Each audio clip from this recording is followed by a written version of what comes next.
parceria da Casa Firjan com o Viva Rio, representado pelo nosso querido amigo Rubens César Fernandes.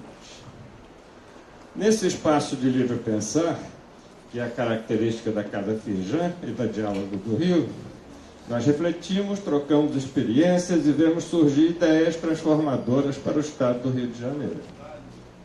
É com esse espírito que nós temos o prazer de receber todos vocês para conversar sobre economia e saúde. Agradeço a presença dos nossos convidados, que estão aqui para compartilhar suas visões e experiências, enriquecendo o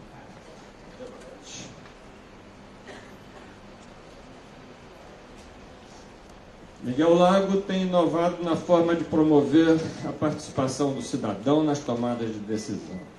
Doutora Velna Cordeiro é incansável à frente da Associação de Saúde da Criança. E o querido Armínio Fraga, que agora se dedica ao Instituto de Estudos para Políticas de Saúde. Não tenho dúvidas de que sairemos inspirados do debate mediado por Rubens César. Então, sejam todos bem-vindos, eu me considero bem-vindo também, e vou procurar uma cadeira para sentar.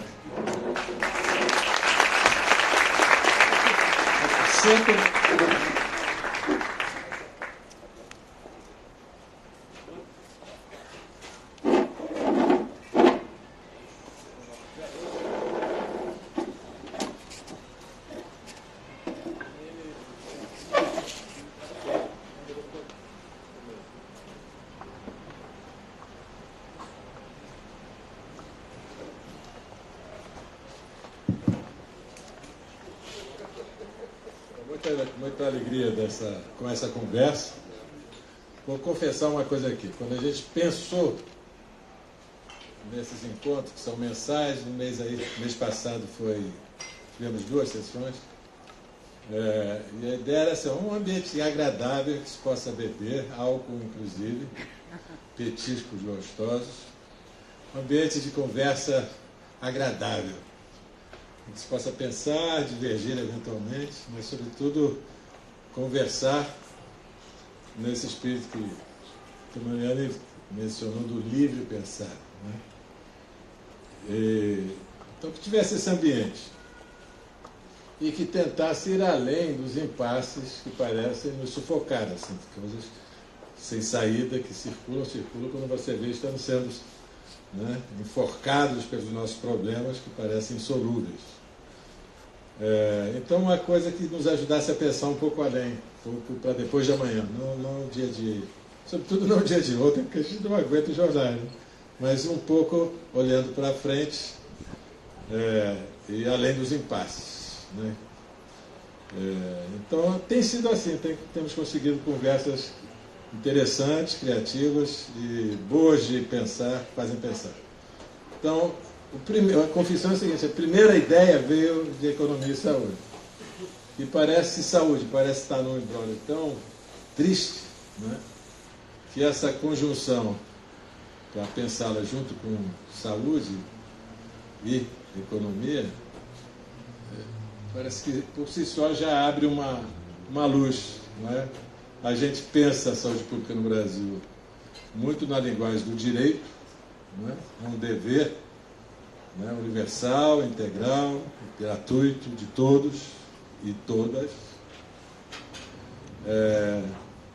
E nessa linguagem do direito não há muito espaço para perguntar, bom, como é que vai ser, que possibilidades, como fazer viável, como avaliar resultados, como encontrar diferentes caminhos, alternativas, possibilidades, né, estratégias mais focadas, menos globais. Não há muito espaço para... E a economia traz isso, justamente, é uma linguagem bastante diversa. Né? Então, é com esperança, realmente, que a gente percebe que há muitos setores da economia importantes do Brasil que estão se dedicando ao tema. E com essas palavras eu abro, então. Peço, quem sabe o Armínio começa? Pode ser? Por favor. Começar na ordem inversa do conhecimento, que eu acho que é adequada. Então, Carlinhos falou na apresentação e agora outra vez, que eu, no caso o Miguel também, não sei se tinha se dado conta, mas nós estamos juntos nesse Instituto de Estudos para a Política de Saúde, que é uma novidade para nós dois, Miguel e eu. Isso nasceu um pouco com um desejo de trazer para esse tema tão grande, tão importante, um olhar mais econômico, mais político, no fundo de política pública, e, por sua vez, a partir de uma percepção nossa de que, ao contrário do que ocorre no campo da educação, no campo da saúde, existe menos engajamento, vamos dizer, do terceiro setor, excluindo-se os fundamentais e históricos ambientes de cuidado que vão das Santa Casas até, enfim, todo tipo de apoio que não oficial, que são fundamentais e sempre vão ser. Mas no nosso caso, então, foi um pouco a sensação de que esse setor exibe algumas características particularmente complicadas. E elas, quando embutidas no contexto econômico que nós estamos vivendo, ficam ainda mais complicadas. Então, o que eu quero dizer com isso tudo? É mais ou menos ponto pacífico que os gastos com saúde, não só do Brasil, mas do planeta, tendem a crescer. Eles crescem com a renda, certamente, mas crescem a partir do envelhecimento da população e crescem também a partir de tecnologia. Com a renda, inclusive, que as pessoas querem cuidar de si, querem ser cuidadas, merecem ser cuidadas. Então, essa demanda por saúde vai longe. E aí, quando se tem como pano de fundo um estado como o nosso, não estou falando do estado do Rio, o estado em geral, o estado do Rio também, certamente, muito mal do ponto de vista da saúde, a sua saúde econômico-financeira, meio quebrado, sem correr muito risco de errar, o quadro fica mais dramático. Nós temos um estado hoje bastante grande para um país de renda média, um país de renda média extremamente desigual, e isso complica imensamente muitos aspectos do tema saúde, muitos. Inclusive, os aspectos que dizem respeito à formulação de uma política de saúde, que eu vejo as pessoas do ramo constantemente questionando, o que faremos, como é que vai ser, quanto que dá para gastar, um Estado que está amarrado, um Estado que gasta 80% dos seus recursos com previdência e folha. E o que sobra está muito já amarrado, e surgem constantes demandas, no caso da saúde, constantes e grandes, e a pergunta é de onde vem, né? Então essa é a questão básica. O nosso sistema, para não me alongar muito, ele foi inspirado a partir da Constituição de 88, como disse o Rubens César, num modelo, vamos dizer, europeu, particularmente inglês, de sistema único, sistema universal, que traz uma série de vantagens, traz também seus desafios. E, no entanto, passados agora mais de 30 anos, o gasto público com a saúde é inferior ao gasto privado. É um dos poucos países do mundo onde isso acontece. Mais até do que nos Estados Unidos.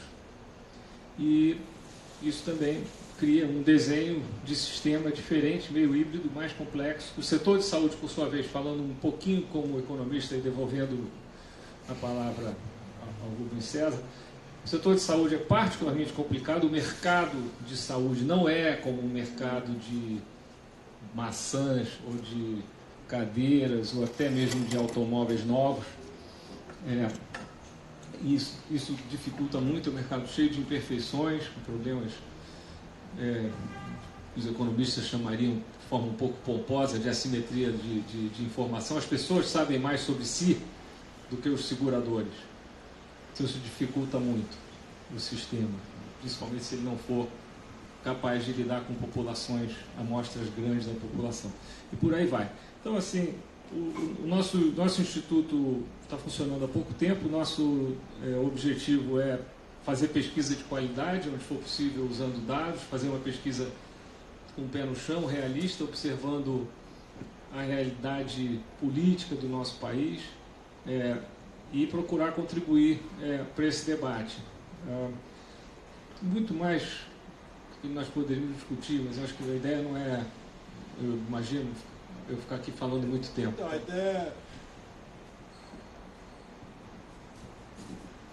a ideia é cada uns 15 minutos, já que somos 3, né? Falando, e depois a gente abre para uma conversa com o grupo geral. Então eu te provoco já uma perguntinha para você pegar daí. Essa semana, coincidentemente, a escolha do Nobel de Economia voltou-se justamente para um tipo de pesquisa que tem alguma semelhança, será, com o que vocês estão pretendendo, em termos de estratégia, em termos de grandes objetivos e pequenos, né? Tem sim. Metodológico? Esse foi um prêmio maravilhoso. Maravilhoso, escolha assim, espetacular. Porque acho que conecta aí a minha tribo, Miguel não carrega esse fardo, a tribo dos economistas muito conecta com as pessoas, fica mais perto.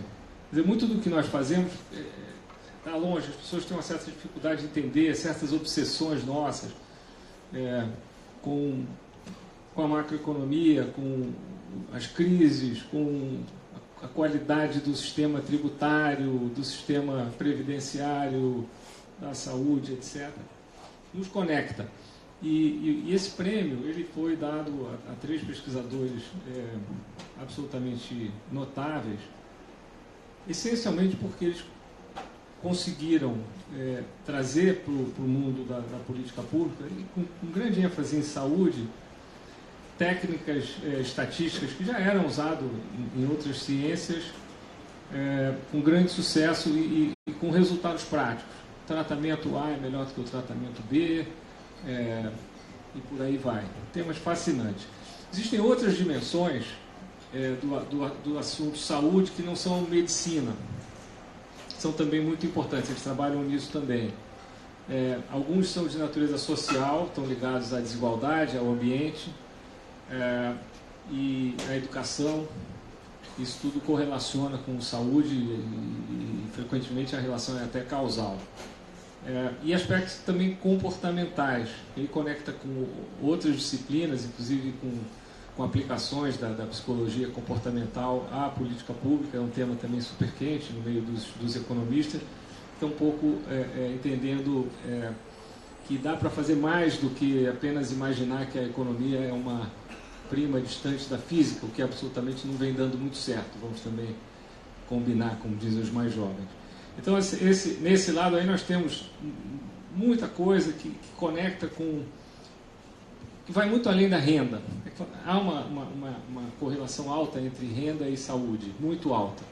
Não só aqui no Brasil. Eu vi outro dia lendo um livro que tinha um mapa da cidade de Filadélfia, um país avançado, mas uma cidade bastante desigual, e tinha lá uma página desse livro com a expectativa de vida das pessoas por bairro. E a diferença entre a mais alta e a mais baixa chega perto de 20 anos de diferença. Eu imagino que coisa parecida exista por aqui. Nós estamos... aqui até um pouquinho mais, né? Tem Gávea e Rocinha, por exemplo. Exatamente. Então, quer dizer, esse tipo de coisas que nós temos muito espaço para, enfim, examinar essas coisas aqui e tentar entender. Mas aí você dá o passo seguinte, lá tem um estudo muito famoso de um outro professor de Harvard também, que eu acho que vai ganhar o prêmio Nobel Moli, que é um indiano chamado Raj Chetty, C-H-E-T-T-I. Você pode escrever aí que eu fiz essa previsão, quem tiver interessado. O cara é fora de série. E ele tem um trabalho de mostra assim, olha, mas a correlação talvez não seja tão forte, porque com o tempo as pessoas vão aprendendo o que faz mal. Então, assim, assuntos comportamentais, tabaco, drogas, obesidade, sedentarismo, saneamento, todos eles estão super conectados com saúde e eu acho que deveriam ser encarados como uma questão social e econômica e deviam disputar espaço na atenção dos nossos formuladores, dos nossos parlamentares, etc. Enfim. Bora. Uma última perguntinha para você. O Instituto, não é? Vocês já têm definições assim, de alguns temas centrais, geradores de abertura de caminhos? Nós temos, mas acho que eu vou aproveitar o gancho e passar para o Miguel, porque o Miguel é o nosso diretor. Sim. Eu sou só o presidente do conselho. Acho que isso vai estar em melhores mãos. Não, a Vera, depois eu acho que eu quero fechar com ela, porque ela já pegou uma experiência focada, exatamente, que tem, eu acho que é uma das dimensões para falar desse assunto de uma maneira criativa. Só um comentário rápido. Vera e eu nos conhecemos há décadas. Não fala quanto? Não, eu vou falar. Há uns 50 anos, eu tinha uns 12, ela tinha uns 4. E é uma delícia estar perto da Vera. A Vera é uma força da natureza. Então, tudo que eu estou falando aqui, vocês podem mais ou menos arquivar. Ela sabe das coisas. E o trabalho da Vera no Saúde de Criança é extraordinário. Eu não sou o único da minha família que se engajou nesse trabalho aqui e ali. E é um exemplo fabuloso, porque ele combina uma dose enorme de coração que ela tem para dar, como poucos, com um projeto de imensa racionalidade, escalabilidade, tudo que é bom no terceiro setor. Então, Vera, um beijo. Boa noite a todos, é um prazer estar aqui. Muito obrigado à equipe da Casa Firjan, muito obrigado por estar nesse painel com todos vocês três, que eu admiro muito, e uma felicidade estar aqui com vocês hoje à noite. O Instituto está acabou de ser lançado, tem 3 semanas, mas a gente está com algumas linhas de atuação relativamente bem definidas. A gente está querendo trabalhar toda a área de promoção de saúde. A gente tem conversado muito com a ACT, que a Paula está aqui, eu vi que ela está aqui no público. A gente está trabalhando questões também de organização do próprio sistema de saúde. Então, por exemplo, a gente está fazendo uma análise sobre política de regionalização, que foi uma tentativa em 2011 de reorganizar a porta de entrada do SUS e torná-lo mais eficiente, melhorar o fluxo de atendimento dos pacientes no desenho tripartite, né, entre o município, o governo do estado, o governo federal, que foi uma tentativa com resultados ambivalentes, enfim. Então a gente está querendo entender onde funcionou, por que funcionou, por que Minas é melhor do que no Rio, por que Espírito Santo é melhor do que a Bahia e daí por diante. E a gente também está com um olhar específico para a questão de desigualdade. Um pouco do que o Armínio falou agora sobre a Filadélfia, a gente está querendo fazer um estudo, está começando a fazer um estudo mais ou menos no mesmo sentido para o Rio de Janeiro especificamente. E a gente espera ter resultados em breve, mas tudo indica que a situação, o retrato de Filadélfia é parecido com o retrato do Rio de Janeiro, que não é de surpreender ninguém aqui, eu acho, como você mesmo falou, Gávea e Rocinha. A gente aqui tem pressa. Vocês conseguem imaginar uma estratégia de resultado? E outra pergunta, vocês estarão produzindo, qual é o público da produção de vocês? É o mundo científico? É o mundo da política? É o mundo da política. É o mundo da política. É claro que a nossa pesquisa é feita com a qualidade, com rigor científico, então também poder se engajar no debate acadêmico é fundamental, mas a gente quer realmente mudar políticas públicas. A gente também tem pressa. A gente só está querendo fazer direitinho, então, baseado em evidências, então o rigor científico é importante para a gente conseguir ter um mapa do caminho para poder implementar enfim.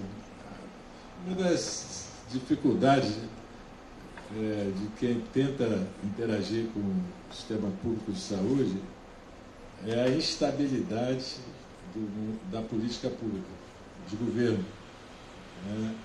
É muito instável e por vezes imprevisível.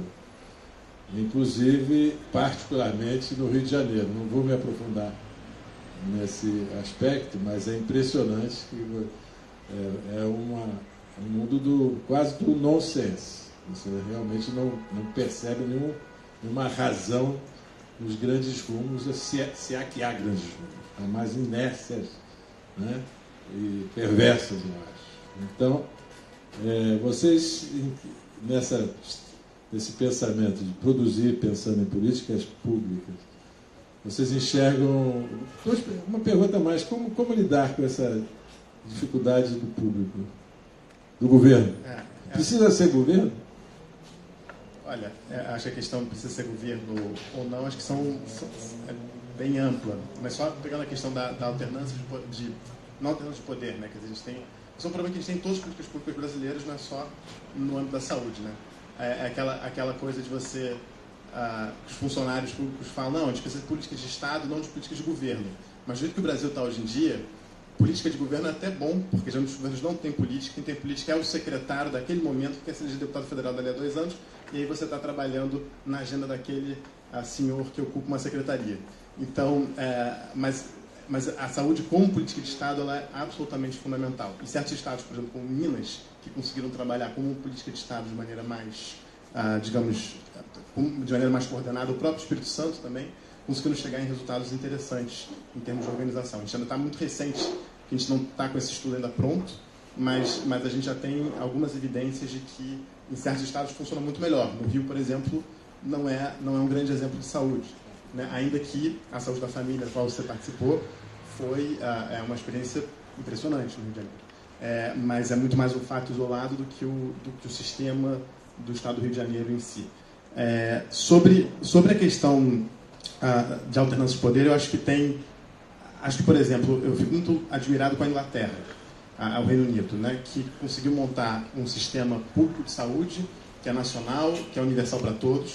Tem até uma frase interessante de uma política inglesa que diz o seguinte, ela falava em 82, que você, para poder discutir quais são os mecanismos de financiamento da saúde, você tem que partir de um princípio fundamental, de que todo mundo, todos os cidadãos deveriam ter acesso a uma saúde de qualidade, independente das condições de financiamento de cada uma dessas pessoas, condições de pagamento de cada uma dessas pessoas.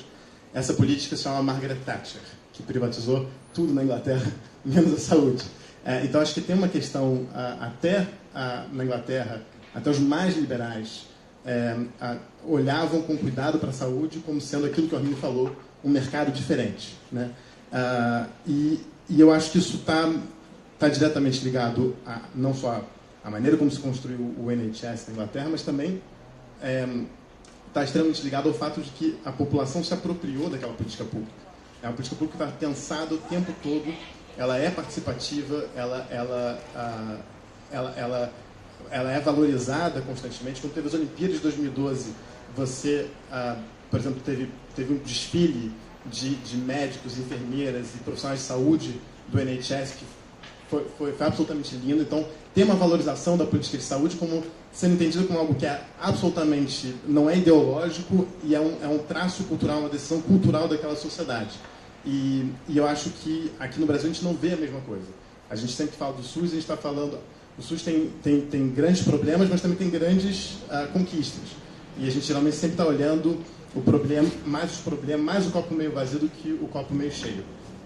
Então, eu acho que tem um elemento que eu acho que é fundamental, é que o terceiro setor esteja mais próximo e que a sociedade civil participe mais e se aproprie, de fato, das políticas de saúde, sejam elas públicas ou privadas, né? E acho que isso aqui permite que a gente dê um jeito nessas alternâncias impossíveis de poder, porque a gente não vai resolver isso. Isso é um problema mais amplo. Então, enquanto a gente não resolve isso com uma reforma política ou mudando todos os políticos que estão aí, ou daí por diante, eu acho que talvez o caminho mais fácil é você começar a construir essa capacidade da população se apropriar de fato do seu sistema de saúde. Não há uma certa ambição na ideia do sistema único de saúde que pretende abranger todas as dimensões, como dizia o Arminio, né? As novas tecnologias, trazendo novos desafios, aceleradamente, né? Nos distanciando cada vez mais dos centros, né? De ponta do mundo. e o Estado pretendendo ser capaz de abarcar tudo isso, é possível pensar maior interação entre o setor privado e o setor público numa política pública de saúde? Eu acho que é possível e dada a situação do Estado, a situação fiscal do país, isso tem sido, em parte, uma necessidade. O fato é que, à medida que cresça a demanda por saúde, de um jeito ou de outro, quem vai pagar somos nós. A continha antiga, falei há 1000 anos atrás, sai do nosso bolso, do meu, do seu, do nosso. Não tem de onde vir. Não tem um dinheiro que vem de outra galáxia para nós. Então é uma questão de modelo.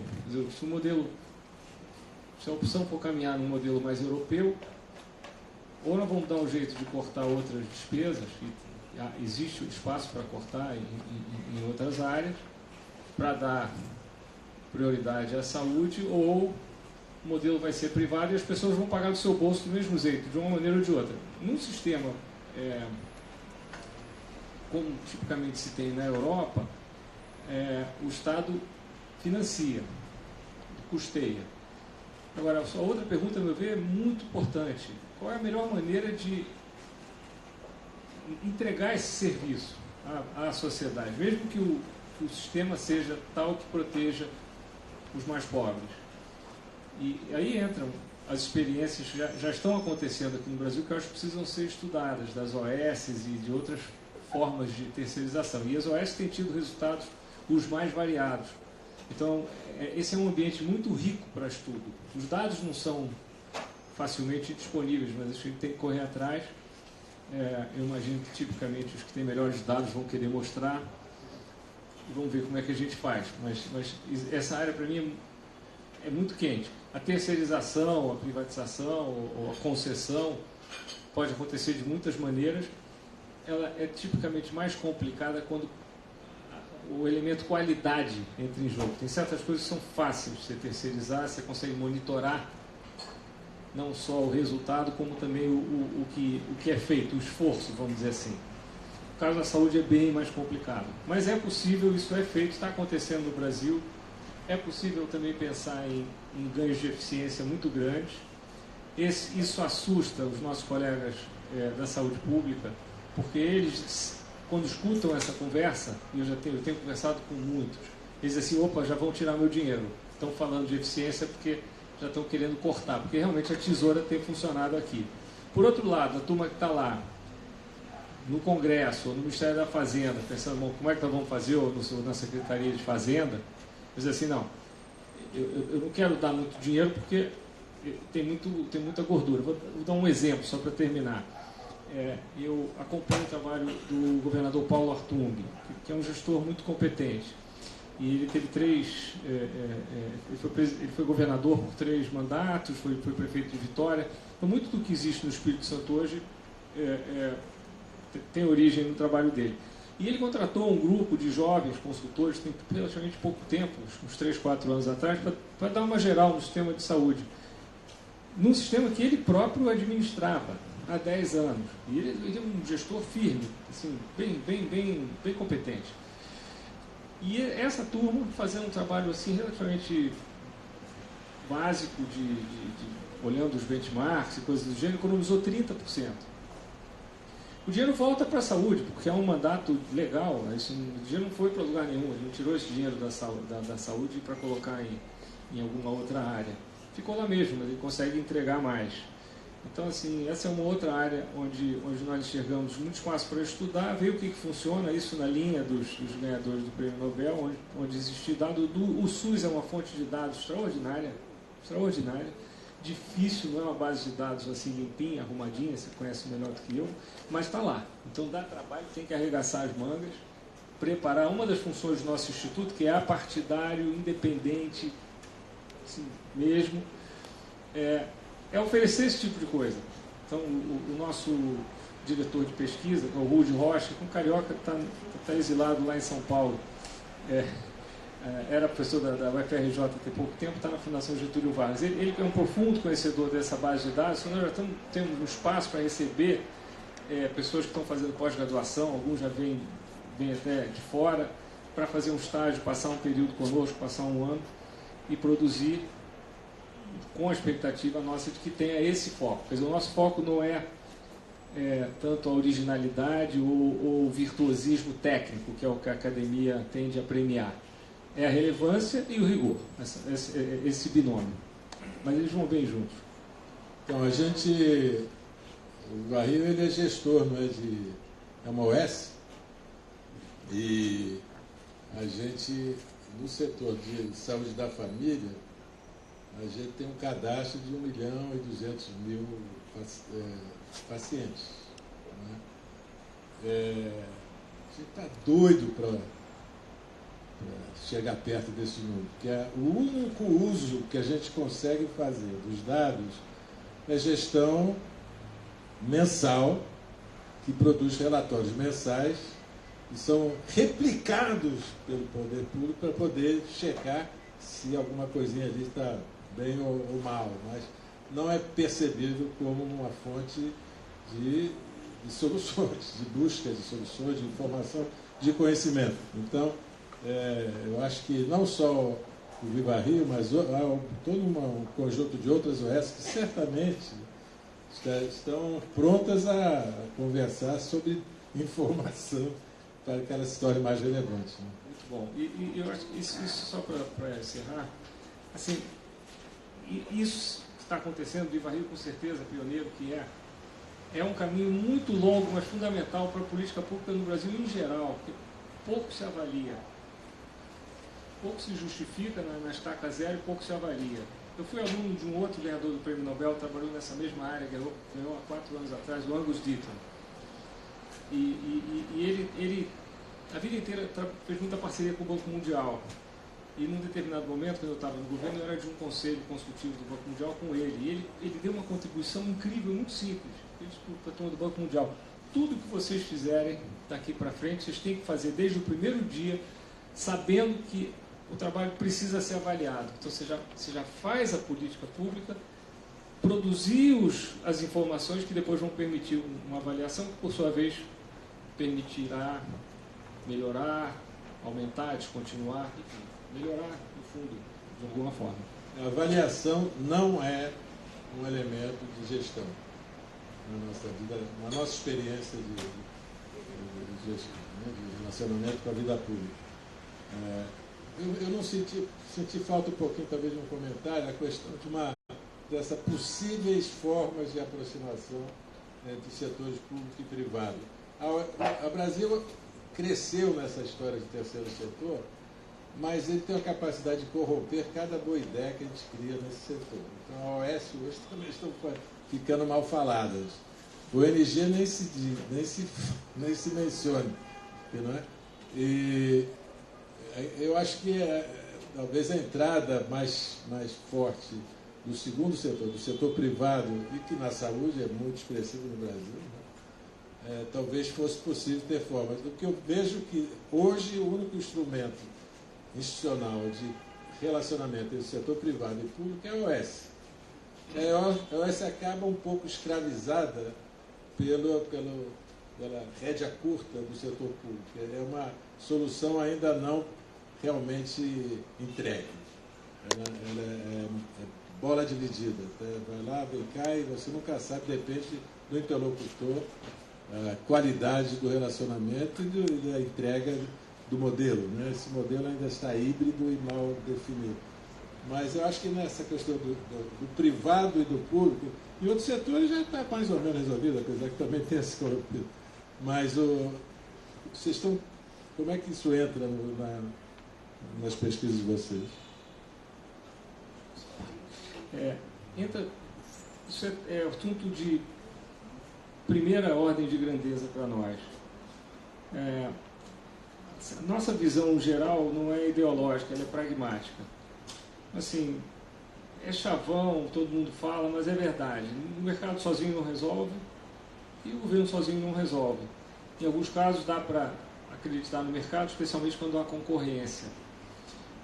Em outros menos.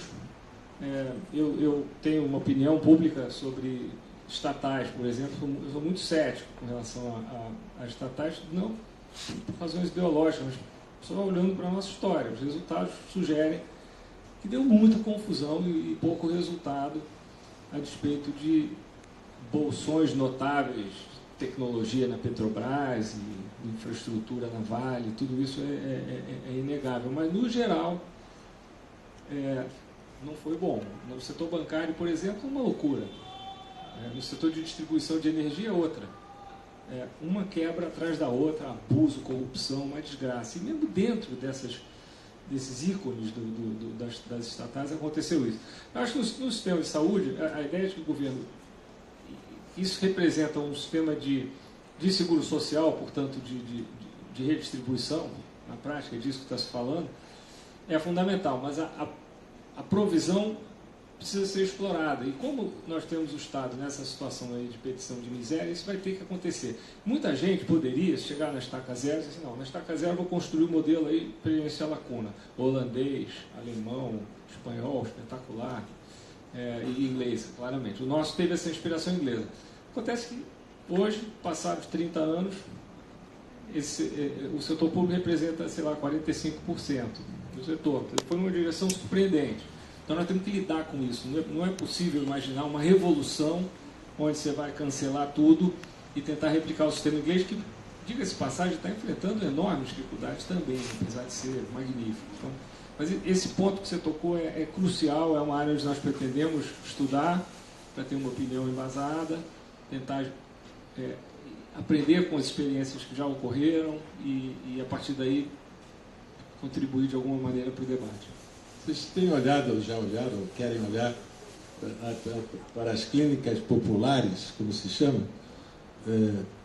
Exames de qualidade a R$80, né, consultas a 60, multiplica, então é o mercado abrindo, ocupando um espaço claramente deixado pela distância entre a saúde da família e os hospitais, né, e as UPAs. Então, para buscar especialidades e exames, é preciso, em algum lugar, não é no hospital, aí é uma fila de mais de ano, né?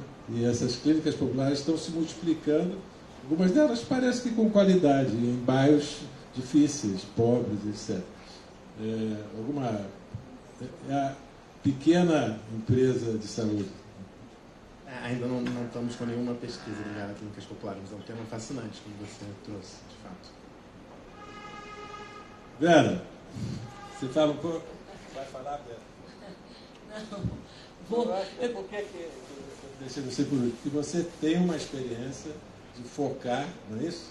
Saúde e criança, não é? E com clara busca de integração com variáveis sociais e abordagens práticas. Você tem uma experiência que é valiosa, porque uma das questões, essas questões que ele está falando, é tudo muito grande, muito macro, grandes temas, bons de discutir no bar, né? Agora, experimentar pragmaticamente, né? E se perguntar está dando certo ou não está, é uma coisa que exige mais foco, né? Mais definição, mais delimitações. Então, você é um caso de sucesso, eu acho. Não conheço tão de perto, mas ouço falar.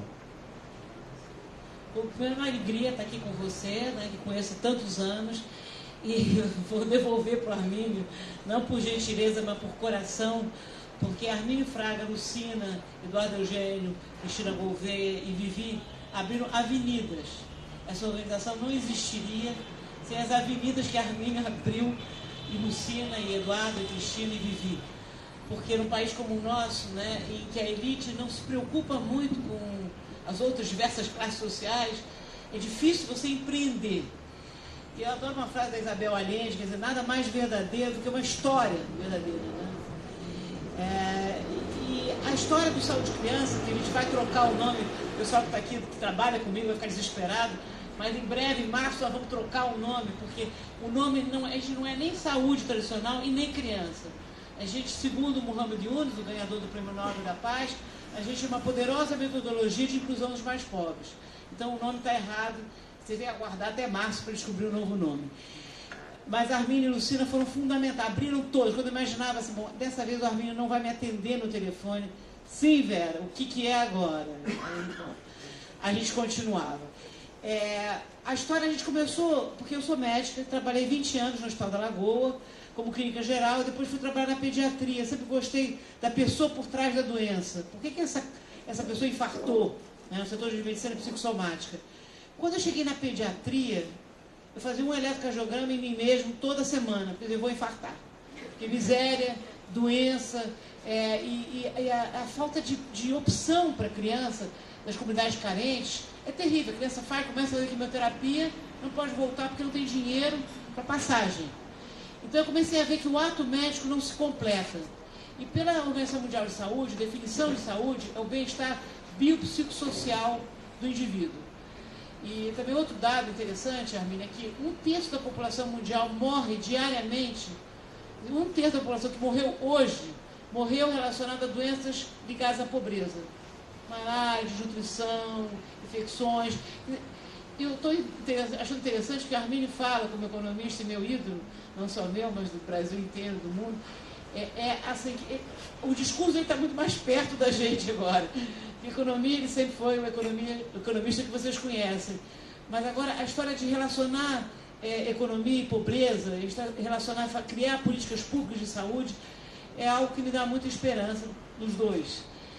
Mas voltando ao Saúde Criança, a gente começou de uma forma simplória, com a Marg Fraga, a mãe de Armínio, ajudando a rifar os objetos da própria casa para pagar assim, os recursos daquelas 200 famílias que atendia de manhã no hospital e mandava para a gente umas cavalariças no Parque Lage, onde ficavam os cavalos da Bezanzone Lage. E sem ter ideia do que a gente ia fazer com as famílias. Mas eu comecei a entender que o ato médico ele não se completa. Santini está aqui, não me deixa mentir, porque dirigiu o INCA. O que acontece? A doença é uma desculpa para a pobreza aparecer. A doença é a ponta do iceberg. A criança tem pneumonia, então ela não come, porque chove dentro da casa, porque o barraco vai desabar, porque tem violência doméstica, porque o marido quer matar a mulher e vice-versa, enfim.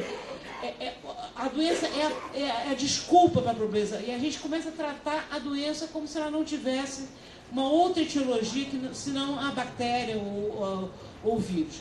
Então nós começamos, deu certo, porque a gente começou, Rubens, na realidade, ouvindo o que a gente servia. Eu atendia de manhã uma criança e falava para a mãe, quando tiver alta, vai para as cavalarias. Uma coisa louca, que só no Brasil eu conheço. Imagina nos Estados Unidos eu mandar num hospital público umas cavalariças. E com 20 voluntários. Deles a Marg Fraga. E a gente começou a olhar para o paciente como um todo. Essa criança precisa... Bom, a mãe está deprimida, a criança está com HIV, numa época, enfim, estava surgindo muita criança com HIV positivo no Estado da Lagoa. 91 tem 28 anos essa organização. E a gente encaminhava e não... Parecia que era insolúvel o problema. E não é à toa, Armínio, que você fala que saúde... Por que a educação está mais avançada no Brasil? Todos para a educação, milhões de organizações. Porque é mais fácil, na minha opinião, minha modesta opinião, é mais fácil lidar com educação do que com saúde. Porque saúde é tudo. E nós começamos a entender isso nas cavalariças do Parque Lage. A gente caminhava a mãe para a gente, com a criança com tumor cerebral, ou com uma infecção intestinal, seja lá o que for, porque a gente sabia que aquela criança, 3 meses depois, ela reinternava no hospital. Então, nós começamos a ouvir, e era uma época que assim, tinha que ter foco. Ou você trabalhava em educação, ou você trabalhava em saúde, ou você trabalhava em habitação, e nós éramos totalmente desfocados. Eu me lembro um banqueiro da UBS, eu estava na Suíça fazendo uma palestra, e vocês não têm foco, eu jamais daria dinheiro para vocês são multifacetados. Graças a Deus o Yunus estava do meu lado, me abraçou e falou, esse banqueiro nunca viu um miserável na frente dele, não dá bola, não, continua no caminho. E graças a Deus nós não desistimos de trabalhar de uma forma multidisciplinar, porque a pobreza é multidimensional.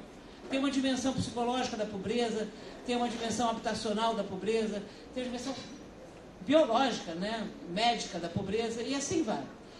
Então nós começamos a fazer um plano de ação familiar em papel. Hoje em dia temos um sistema robusto de acompanhamento das famílias, desde que elas chegam até 2 anos depois que elas têm alta.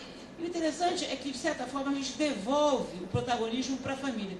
Que, em geral, é um gabinete procurando como é que a gente resolve a pobreza no mundo. A gente vai fazer assim, vai fazer assado. Mas esse trabalho, esse plano de ação familiar, que a gente chama de PAF, e que está em 4 continentes hoje em dia, está na África, porque outros empreendedores copiaram e levaram para a África, para a Ásia, para outros países da América Latina, foi criado ouvindo como é que é esse pai que mora na Rocinha, que está com tuberculose e a mulher sumiu, como é que esse pai vai se autossustentar e vai sustentar 4 crianças doentes? Então, a gente começava a devolver para ele as maneiras que ele tinha de imaginar a mudança de patamar na vida.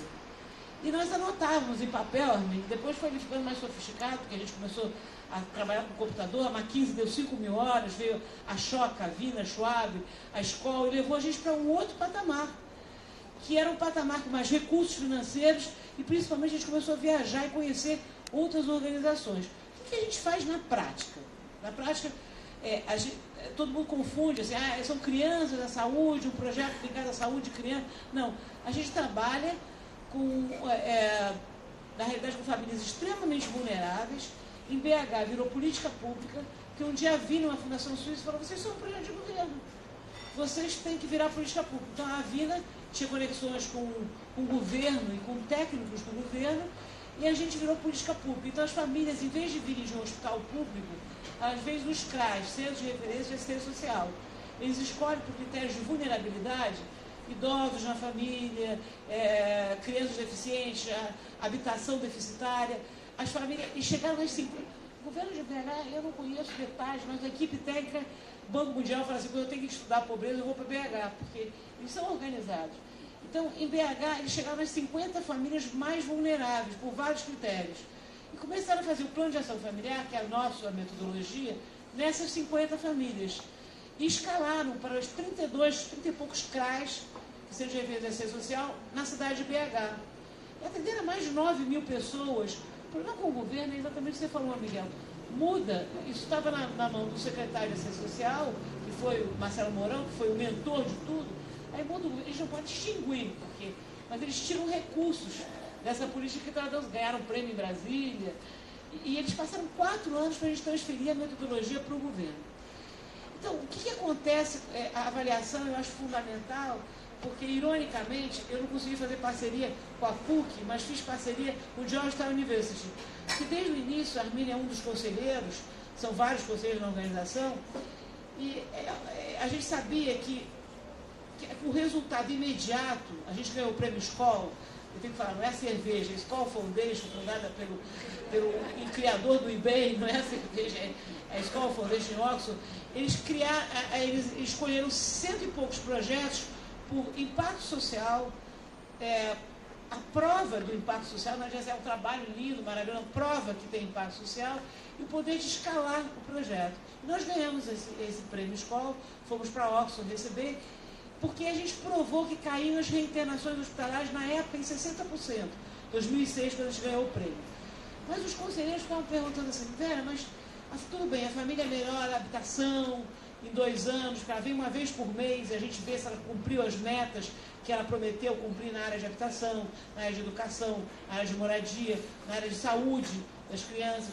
Então, a gente vai fazendo, na realidade, um acompanhamento muito profundo dessa família. Atendimento psicológico, vai visitar a família para ver como é que está o telhado, reforma um pouco o telhado, só no Brasil também, que a gente vai na Rocinha, reforma o telhado, porque a criança tem pneumonia porque chove dentro da casa. Enfim, a gente provou que cair em 60% as reinternações hospitalares.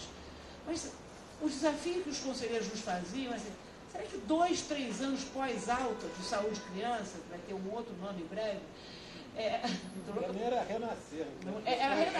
Era renascer. O pessoal chama de Reis, porque ficaram 23 decisões copiadas em 6 estados do Brasil, então era renascer, reagir, renovar.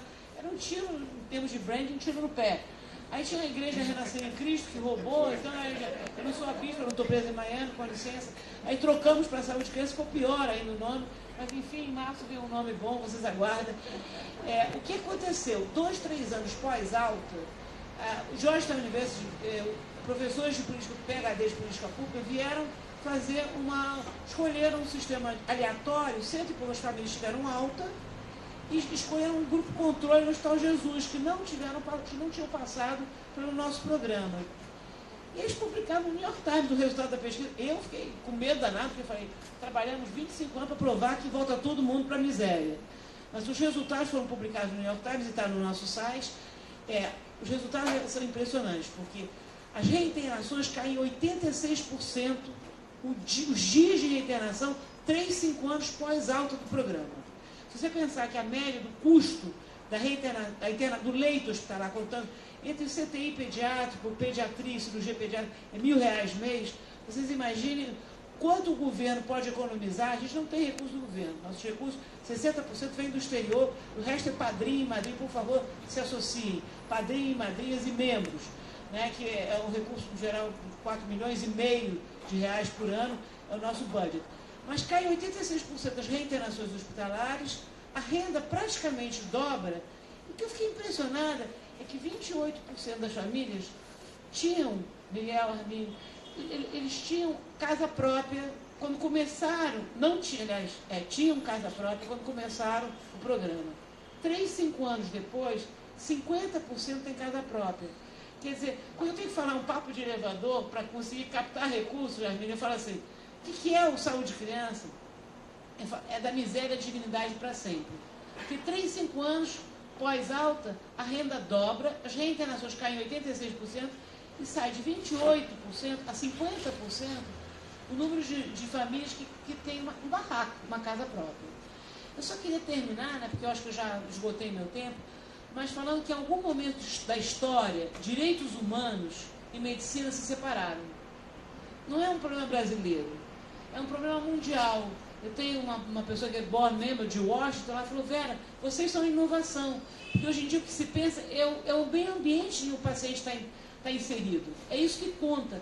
Indo para Brasília, conversando com várias pessoas que trabalham, põem a mão na massa há anos, do Nordeste, e pessoas que têm organizações privadas, não públicas, as pessoas acham que o futuro da área de saúde é um futuro na área dos médicos de família, na área multidisciplinar, visitando os pacientes, mas não de uma forma técnica. Você tem tuberculose, seu tratamento vai ser assim, assado, não.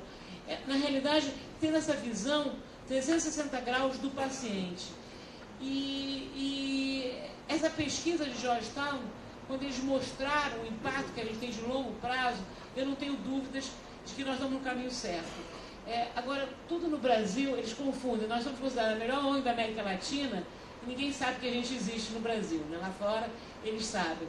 E também, pela revista suíça NGO Advisory. Né?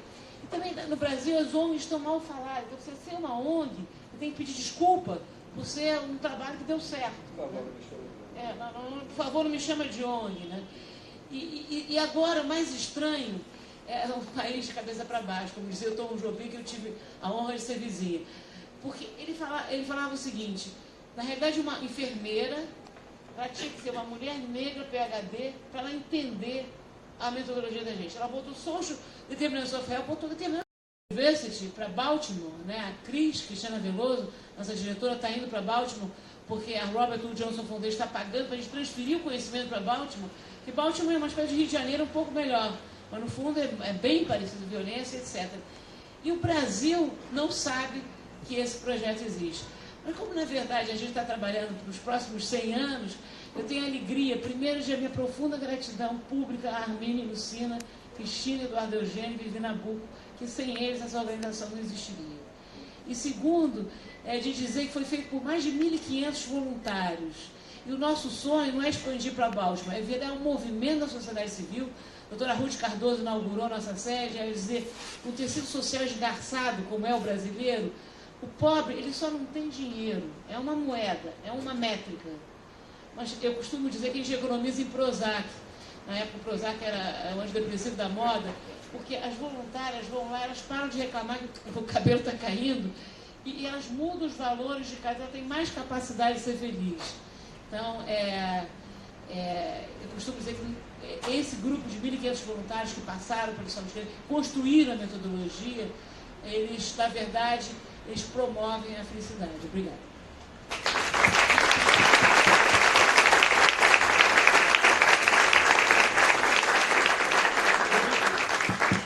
Então, eu não vou nem perguntar nada, abrir logo para o plenário. Isso não é um plenário, isso é um bar. Então, por favor, só levantar a mão. Acho que há pessoas que podem ajudar com o microfone, não é?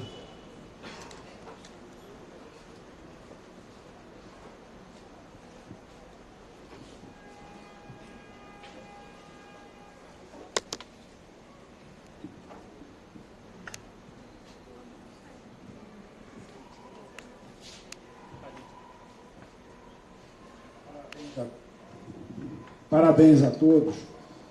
De forma sintética, saúde e saneamento.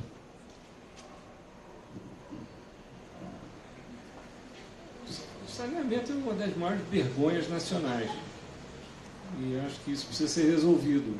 Tem uma lei agora no Congresso, está em discussão para poder mobilizar algum capital privado, está em discussão há muito tempo, existe uma questão de competência entre estados e municípios, quem é que pode vender a concessão, mas coisas têm que ser resolvidas o quanto antes. Eu acho que isso vai sair, vai levar um tempo, mas tem princípio, meio e fim, tem cura isso. Eu acho que vai vir em paralelo a muita coisa que está conectada com o meio ambiente. Eu imagino, nós cabemos dentro do nosso espaço, né, no Brasil, temos essa sorte. Temos que aproveitar melhor isso. Eu acho que o saneamento é um passo crucial.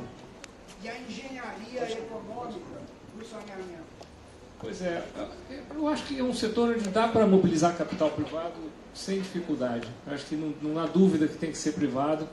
Nós temos aqui no Rio de Janeiro uma história interessante. Recentemente o Globo fez uma matéria comparando Niterói e Rio de Janeiro. E o que aconteceu? Niterói privatizou, o Rio não.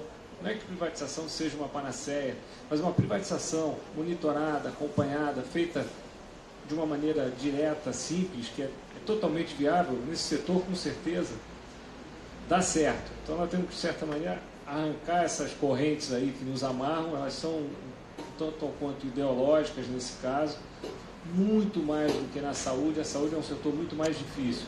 Isso tem que acontecer, é uma vergonha. Então, acho que Niterói deveria merecer mais visita. Aqui tem um colega de Niterói que acabou de... Está se mudando para lá, no seu trabalho, que eu acho que está pedindo para falar. Não pedi para falar não. Falou não? Não. Você balançou a mão, parecia... Não, estava só pedindo a palavra. saudando. Tava só saudando. Eu estou com o microfone aqui. Meu nome é Luiz Antônio Santini, eu sou, enfim, um admirador eterno da Vera.